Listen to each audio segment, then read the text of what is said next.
Alright, in this video we're going to work on the eye. So we've got the nose. We're about this far along with the model so far. We went up to about the ridge of the nose, and now we're going to put together the eye.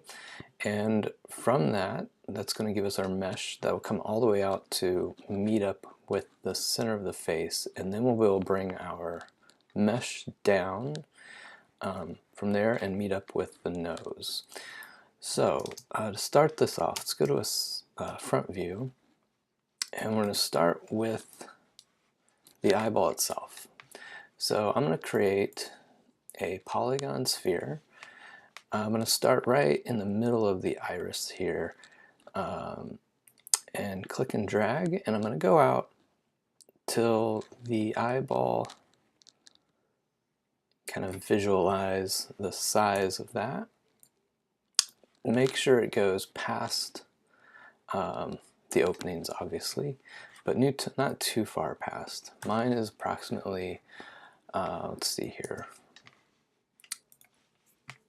a radius of 0.05, 52 actually, and that's using centimeters. So we're going to use this sphere as the basis. I'm going to go ahead and just label it the eye underscore. This would be her left. And I'm going to put it on its own layer. So I'm going to click on create new layer, double click on that, and just call this eye. Right, you can call it layer if you want. You can't have the same name. Oh, this would be left. You can't have the same name on two things. So go ahead and select a color. And with the eye selected, I'll right click on there and hit add selected objects, and now I can turn that on and off when I need to. Alright, so with the eye selected, we're going to have to line it up with the side view. And I'm going to move this back and just kind of zoom in again. And I'm just going to line up the front of the sphere with the front of her eyeball. And you can kind of see it's not right there. That would be the pupil, right? We want to go a little bit further out. There we go. And if you want to lock that in place, you can just go ahead and drag, left click and drag through the channel box channels, and then right click and go to lock selected. Alright, so what we're going to do with this is we're going to use this as the basis to make sure our eye lid and everything around it are curved to meet the curve of the eye and to prevent the mesh from overlapping. So one way of doing this, I think, is kind of an easy way, is to make this eyeball live. And then we can start our eyelid with a CV curve by drawing directly on there. So let's select the object and go up here to modify and make live. Now it's selected, but you can't tell that it's there. If we go to wireframe, you'll see that the wireframe is a dark green. That shows you that it's a live object. So I'm going to go into my front view here, and we're going to start with a CV curve and start building the opening of the eyelid. And you can see it goes a little beyond the side of the sphere, and that's okay because we'll build it on the sphere, and then eventually we'll pull that UV curve, or that CV curve, off and adjust all of the contours of it. So we're going to go to Create, Curve Tool, CV Curve, and go to the option box and make sure you've got 3 cubic selected. And then once that's done, I'm going to select right in the middle of the lid here. And I want to draw this. This draws out like a Bezier curve. We're using a pen tool in Illustrator. So you click, and then after the third click, since we're in 3 cubic, it will start drawing the line in between. And then we can go back and move all of those little points to adjust the curve. Eventually, we'll loft the mesh between multiple curves to create the mesh, and then we'll end up converting that to polygon object. So we want to keep a couple things in mind. We only want a few clicks, not a whole lot. So I'll have 3 in the corner, 1 to define the very point, and then 1 to define the change of direction. Same with this corner. And then I'm going to have 4 going across the top, because each of these points are eventually going to create an edge on our polygon model, so we don't want too many of them. All right, and also one other thing to consider is we want to draw this line in clockwise direction. If we do it counterclockwise, then when we loft the object, the mesh will be backwards. So I'm going to start here in the corner, and I'll click, and that places that first point directly on the sphere. So I have another one close by, and then I'm going to go out a little bit and a little bit more. And then I want 3 in the corner, and then 4 more across the bottom. And then 1 more right before we get to the end here. And I'm going to go ahead and hit enter to finish that line, and let's see what this looks like. It's right on the mesh, so a lot of it is just slightly inside. So let's hit 4 to go to wireframe, and you can see the light green line is the edge that we just created. So it's got a shape to start off with, and that's why I use that live technique there. Okay, so let's, now that that's done, we can make this object not live so that the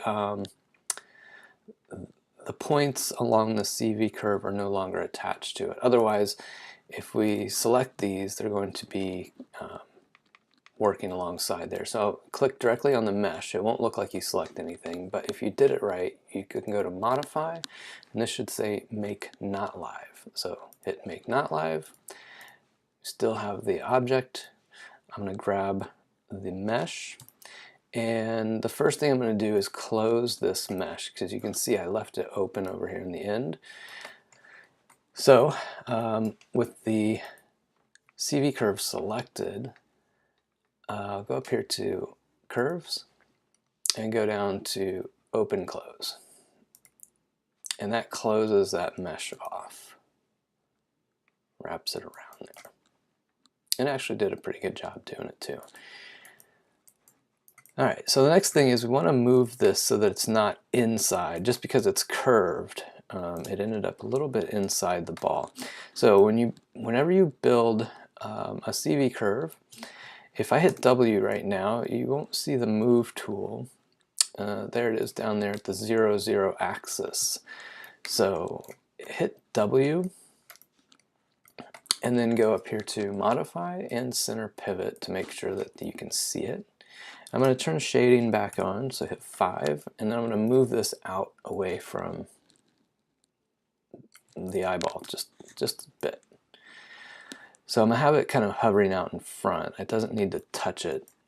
Eventually we're going to give it some thickness coming backwards to give the eyelid a bit of thickness, so we can hover it out in front for now. All right, so if you look at this from specific directions, let's go from the top view. This is the outer side of the eyelid, and this is the inner side. So based on that, this is really far back. Normally the outer part of the eyelid will go further back than the inside of the eyelid.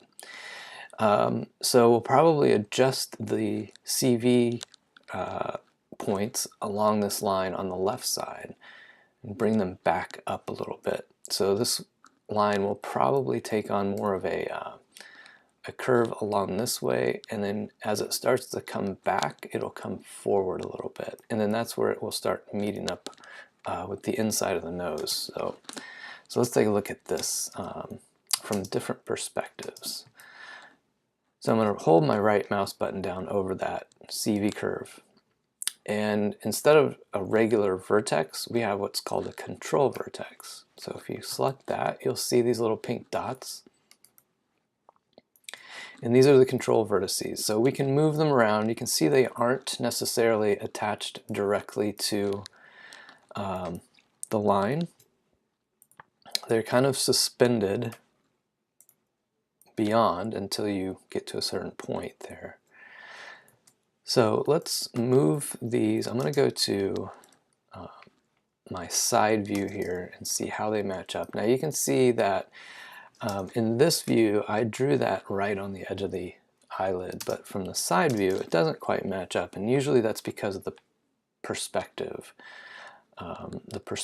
distortion. So we're going to use the side view as a way to kind of gauge where things should be and the angle of them, but it might not line up perfectly with our front view. So sometimes I just split the difference. So if I think this needs to come down further, I'll grab some of these and go down, maybe not the whole way, but part of the way. So you at least still have some visual indication of where things go, but it might not line up exactly perfect on that. All right, so I'm going to grab those on the side, the ones that would be on the inside towards the nose, and these are going to have to come up. So I'm going to bring them up right about there, about half that distance that it was before. And then I'm also going to grab the ones on the outside, and actually I think I can leave these right about where they are. They're not necessarily right on the eye here, but I think based on my experience, I'm going to leave it right about there. All right, so let's look at this from a perspective view.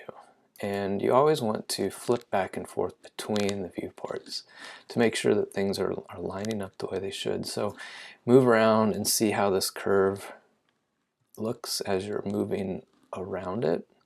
Same with the top one, different angles. I'm going to pull this one off just a little bit more, and I'm going to pull the inside, the very corner of that where the tear duct would be, much further forward. Now this would be a good time to examine some close-up images of an eye. So I've got some that I just grabbed off of Google, and you can see here I just Googled close-up of eyes, and you get a better idea of how those contours should look and where they fall. So you can kind of see that the tear duct kind of comes in and up forward, where the outside of the eyelid comes back further. So that's what we're trying to achieve here with this. So let's kind of take a look at this as it goes around. I think this can actually come up a little bit. Whoops. There. As well as the upper part. And I think that's pretty good. I might bring this down just a tad. Let's look at it from the side, front view here. Kind of help round that out, and I think the rest of these look pretty good for starting out. All right, so I'm going to go with that. And let's go to object mode. And this would be a good time to save. So go ahead and save what you've got so far. All right, so let's take this next edge here, and I'm going to bring up an example, a wireframe example of what we're doing, where we're going with this. So here's a different character. Right now we're on the edge of this eye opening, and if I zoom in here, you can see this has some thickness. It's been extruded back. So we're really looking at this edge right here. So what we want to do is we can bring it down. I would actually skip that one and go down 2, the one underneath that. Eventually we'll add that edge when we convert this from Nurbs to polygons. So I'm going to go to this second line here, and this comes out and it goes all the way back. You can see that, and it goes back to form where the eyelid goes to the very far back before it changes directions and comes back out to form the brow. So let's go ahead and start working with that. We're going to go out 2 edges down from this one example anyway, and then we'll probably bring another one here, and then we'll come down to this one, and we eventually will create this kind of mask pattern. Okay, so since we're working with curves, select the curve, and you should see in channel box it's called curve 1. So we're going to duplicate it, so hit Control D, and then, or Command D if you're on a Mac, and then hit R. We're going to scale this, and I'm just going to scale it up about there. I don't want to go too far. I'm looking at the corners here. I don't want to get them too far away. And then I'm going to use the scale in this direction, the up axis only, and really give it a little more thickness there.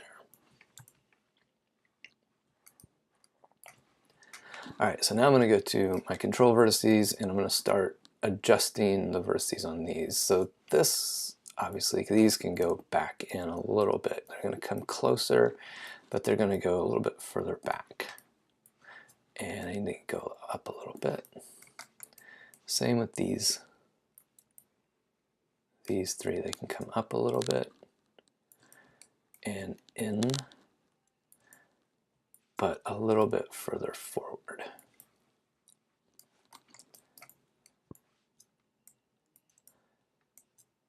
The ones that are left, I'm going to start pushing back, because these are going to form the eyelid, and the eyelid isn't going to come way out here. It's basically going to, the lower eyelid's going to come up or down a little bit. Let's look at it from the side view here. So you can see if I look at the edge of this, I'm not going to line these the profile up with the image, but I'm looking at the image for kind of an idea of the angles. So you can see from this edge here to here, kind of matches this eyelid coming down this way. So I'm just focused on the lower part of the eyelid. So I'll select the next edge, and we're going to come back and a little bit further down.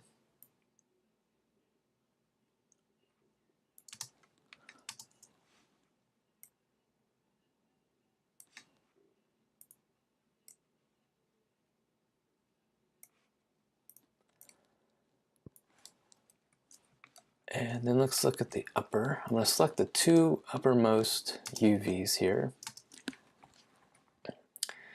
And you can see in the image, right about here is the very front of the upper eyelid, and I kind of see an edge going across. That's about where we want to be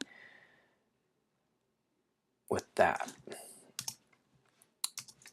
And you can see that one kind of comes up at an angle.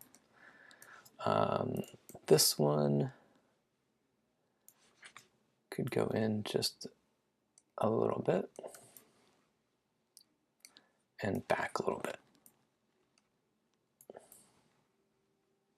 So always kind of go back and forth, visualize what that connection would look like.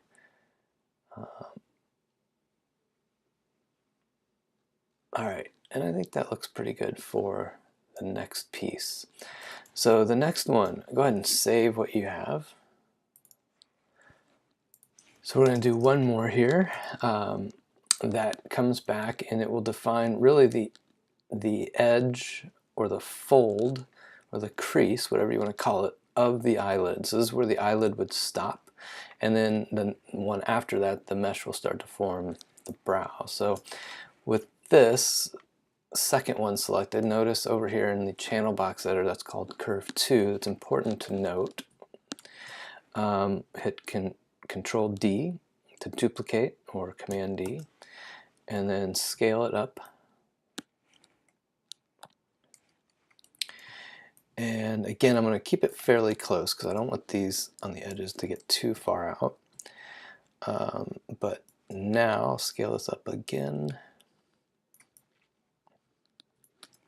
and then start making my adjustments.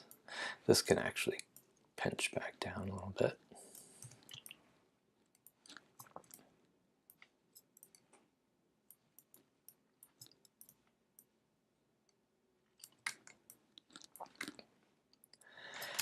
And let's look at it from the front. So this could actually come up quite a bit further here. And I'm not going all the way to the top. Every eye is going to be a little bit different. So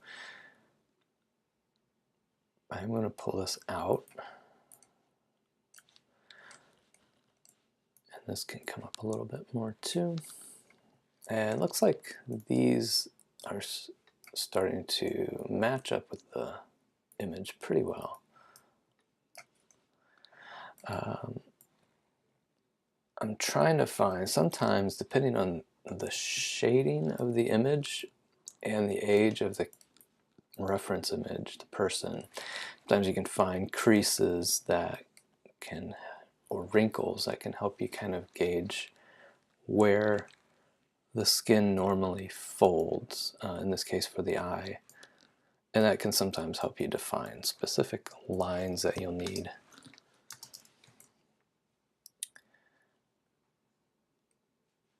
All right, I think this is pretty good, but I think it needs to come back a little bit.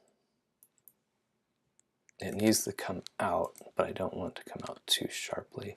So, side view here, this can actually go back,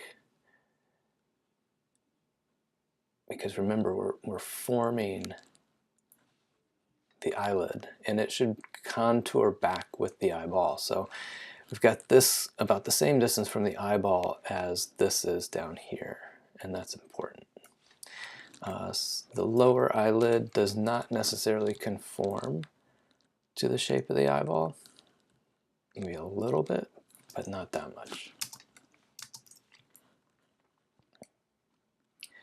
And I think that's going to be pretty good for that one. So go ahead and save it again. I try to get you to save them on a regular basis. Get in that habit of every time you make a change to something, not every time you move a vertex, but every time you finish making a change, get in the habit of saving that. So this would be curve 3, and we're going to duplicate it one more time here. So Command D or Control D and extrude it up.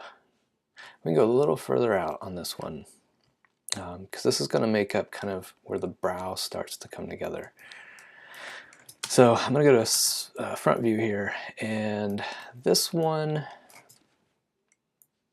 we'll actually end up splitting this later on. You can notice I go quite a bit of a distance there, but I'm really going to spread these out now. Not too far, but I'm really right here. I'm going to go right up against the edge of her nose, and we'll eventually split it with a few more pieces. But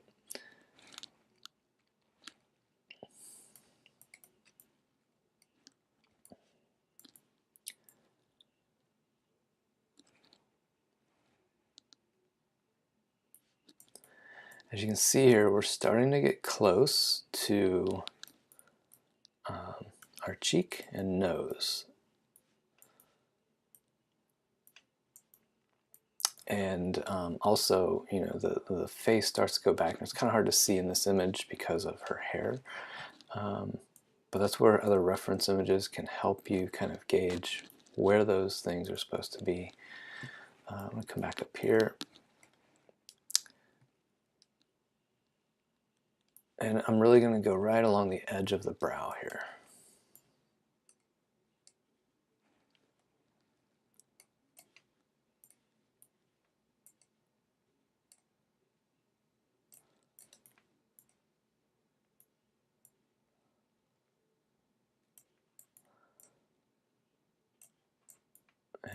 this outer edge is going to come back in.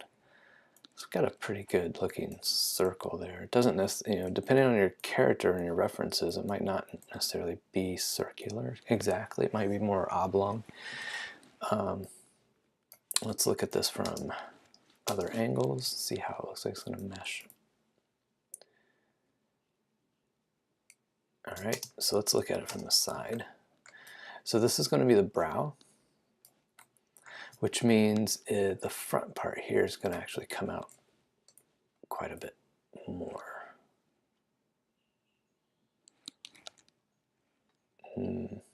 Yeah, maybe like that. We can start to follow this contour of the nose.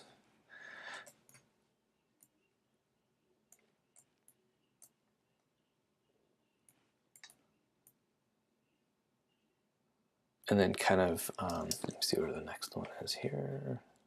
Sometimes you have to go to the front view to select the right one and then come back to the side view and make your adjustments.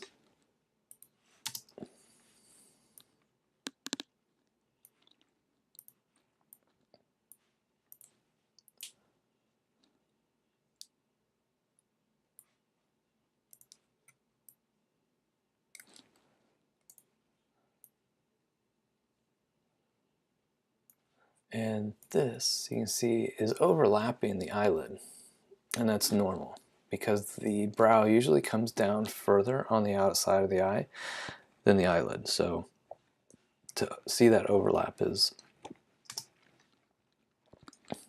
right about where you want to be. Okay, so I'm going to leave mine at that position. Now you can see here, if you select that last one, it's called curve 4. So we now have 4 of these CV curves, starting with the middle one, which is 1, then 2, 3, and 4. It's important to note that because when we loft these, we have to first select the curves in that exact order. Otherwise, if you don't, the loft will go crazy. You'll end up with a Nurbs surface going all over the place. So let's go ahead and save real quick again. And now that I believe we have everything we need, let's go ahead and loft this. So I'm going to select the first one, curve 1, and I'm going to hold shift and select curve 2, curve 3, and curve 4 in that exact order.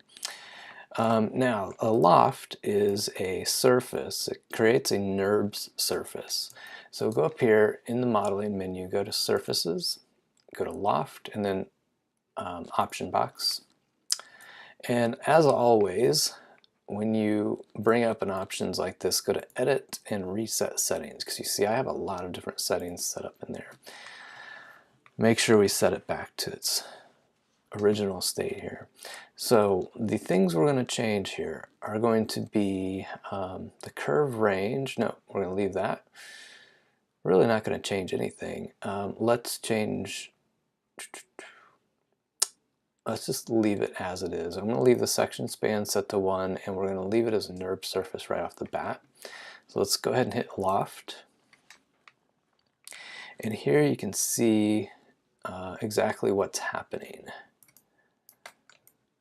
with the overall edges of that. Now you can see the edges on this are curved because it's a Nurbs shape. But you can kind of see how they react to going in and out. Now when we convert this to a polygon object, it's going to change some of these curves a bit.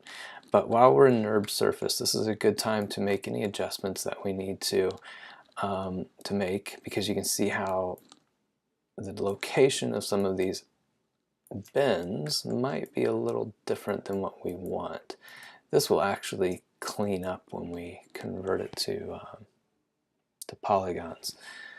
But let's take a look at this. If we want to make adjustments to the eyelid at this point, we can do so by selecting the edges still, because they're still connected to this mesh right here.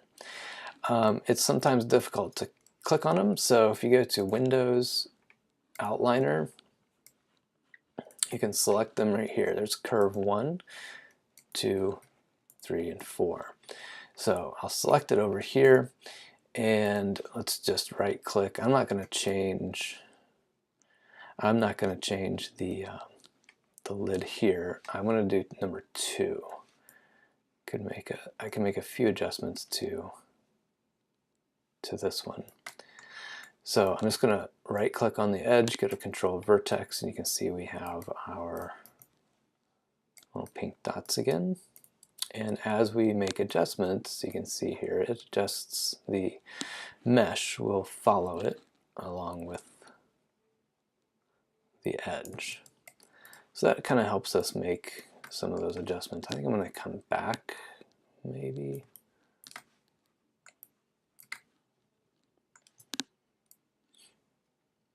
Not real happy with the way that turned out in there. I think some of that will actually clean up though when we convert this to a polygon. So let's see what exactly is going on here.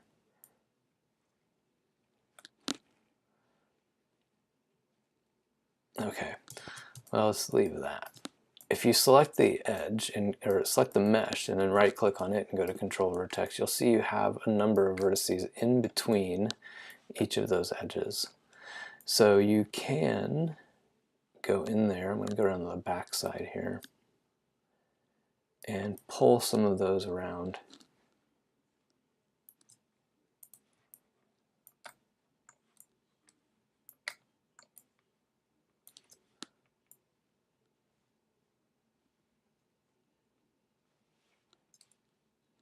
I just have some overlapping mesh on mine. All right, I'm going to leave mine. I'm almost positive when I convert this to polygons, it'll clean up okay. So when we do this, but at least you can see that. So if you need to make any adjustments, go ahead and do so. Make sure the eyelid is not directly on the eyeball, but it's a little bit off. But do want to make sure that it's a nice consistent spacing across there until it comes to the outside of this outside.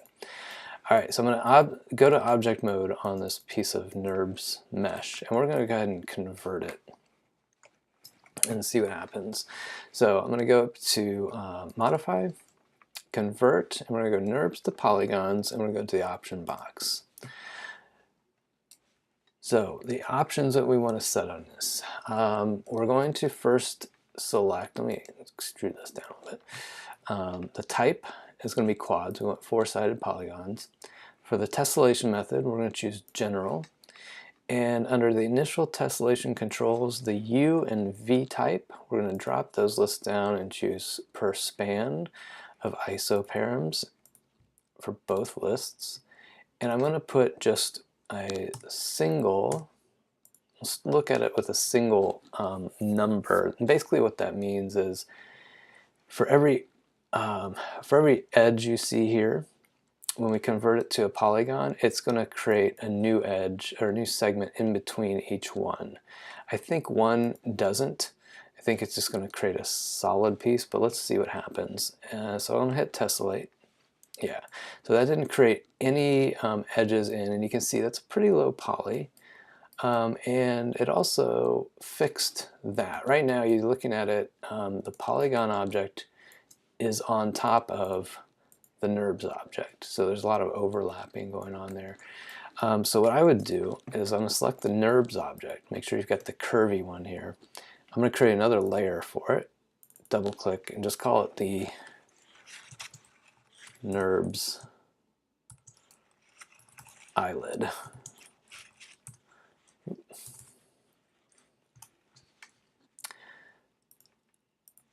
And I'm going to put that on, make sure I've got that right.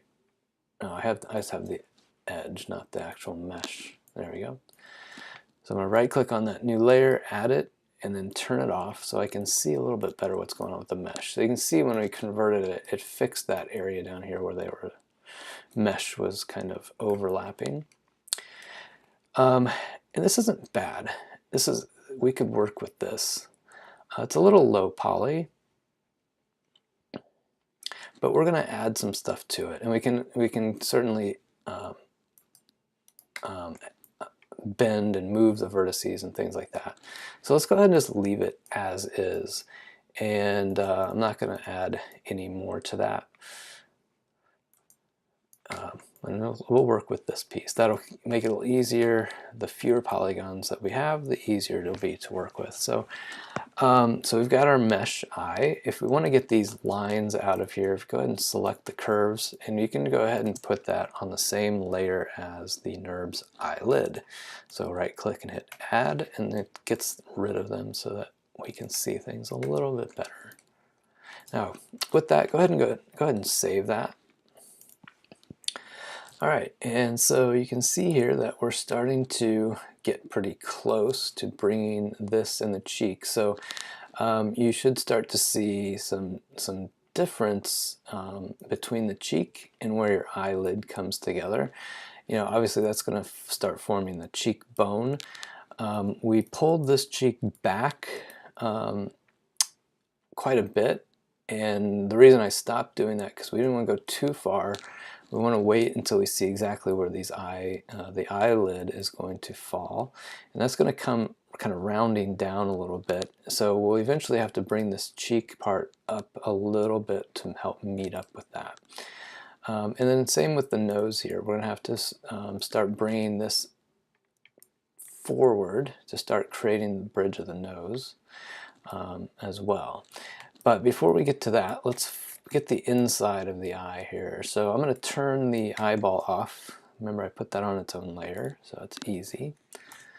And let's go around to the side, and I'm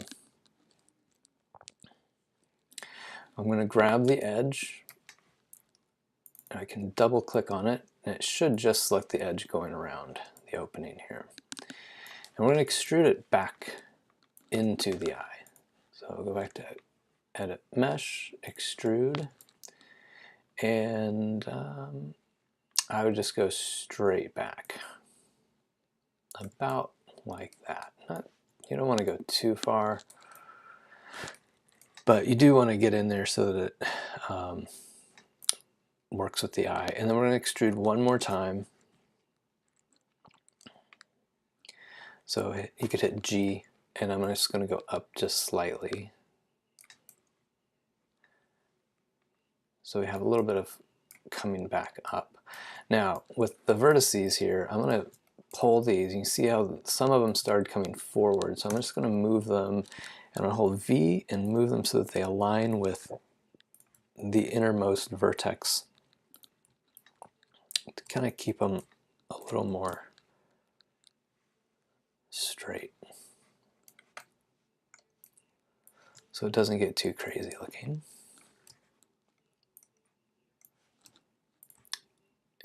And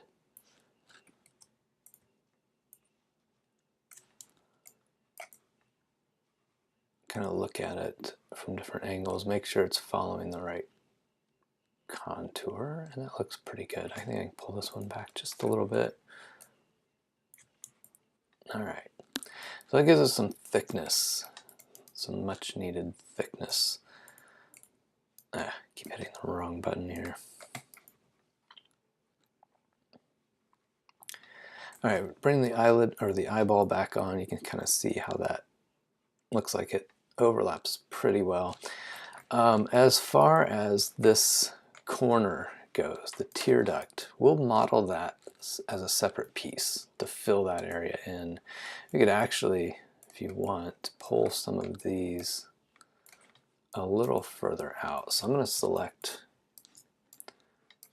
the vertices that make up this outer edge.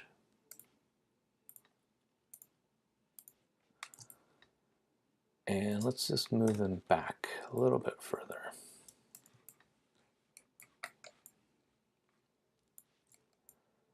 Maybe come in just a little bit. And I think that would be good. And then later when we get finished with this, what we'll do is we'll build a separate tear duct to go inside there. And that'll be easy to texture separately from the rest of the eye. Pull this one back just a little bit as well.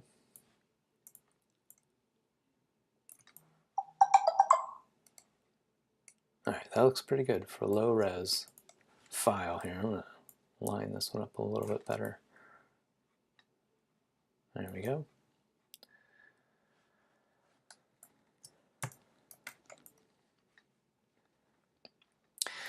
Alright, so what I'm going to do is save this out, and I'm going to create a second video that'll take this part here and we'll go to the next level with it. So that'll be the end of this first part of this eye modeling series, and then the next video will move to the next level of this.